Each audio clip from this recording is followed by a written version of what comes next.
As many of you know, Cold Steel has been sold recently, and I'm not sure what's going to happen with this company now. I do have two Cold Steel knives.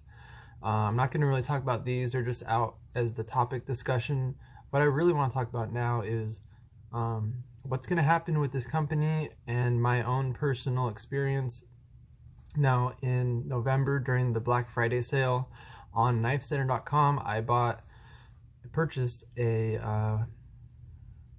Formax Scout. That's the Oz 10A steel version with the Grivix or the Grivery handle material, and I have not received that yet. So it's been a few months, and I'm not gonna knock Knife Center at all.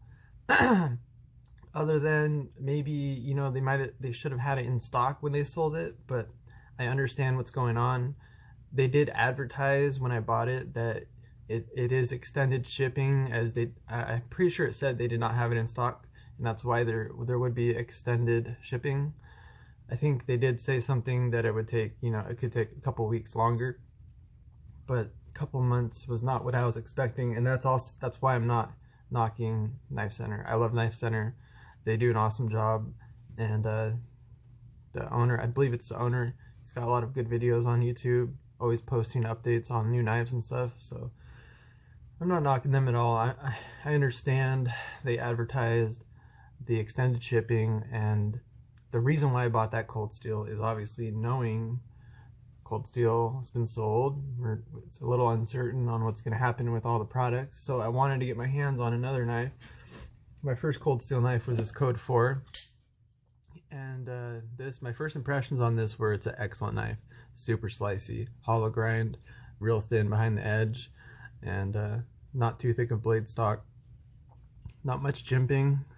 It's actually the knife itself, the design, which is the clip point, does a very good job at slicing. This is probably one of my sliciest knives, and the overall design is that it's real thin, like super thin handle and everything like that, for how tall it is. So it almost is just like two-dimensional. It's pretty crazy. It's a very unique knife. I like it a lot. Even though it doesn't weigh, it's not too light. It is pretty light. If you're wearing shorts, even like basketball shorts, this thing just disappears in your pocket pretty much.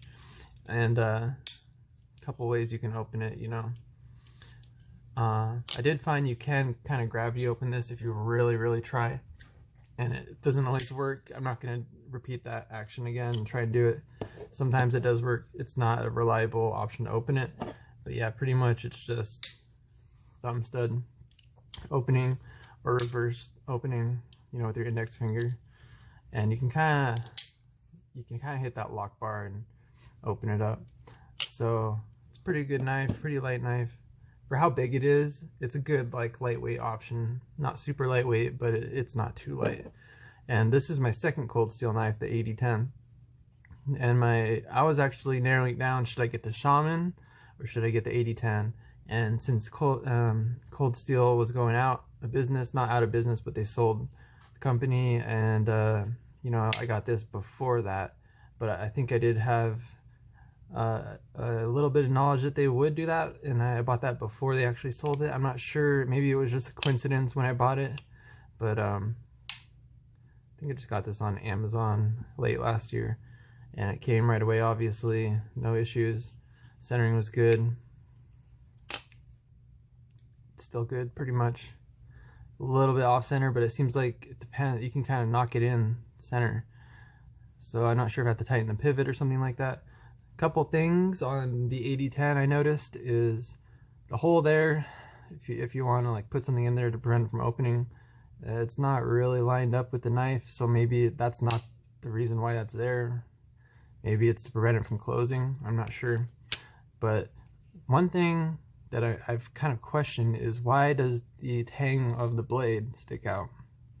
Does your 8010 do that? Let me know, please. I'd like to know.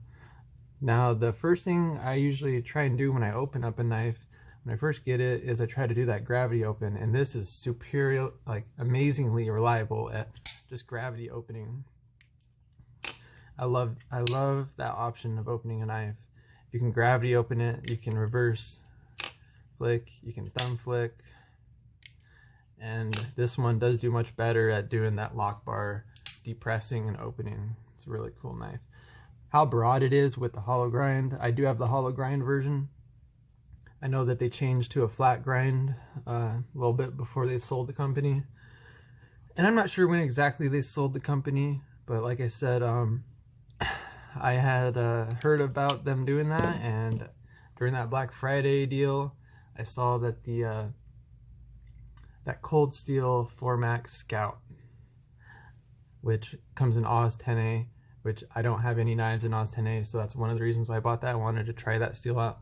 I purchased that from Knife Center and really was excited to get that in and check it out. I have not received it yet. The Knife Center has done a pretty good job at like keeping me updated. It seems like every 2 weeks they'll email me and say, don't worry, you're in good hands. Our knife, your knife that you purchased is gonna get to you eventually. Not exact words, but they let me know that they haven't forgot about me. And I'm not sure what's going on with that, but I'd like to know if you guys had any issues with receiving a knife or anything like that from, you know, a Cold Steel knife or anything like that. So let me know. Thanks.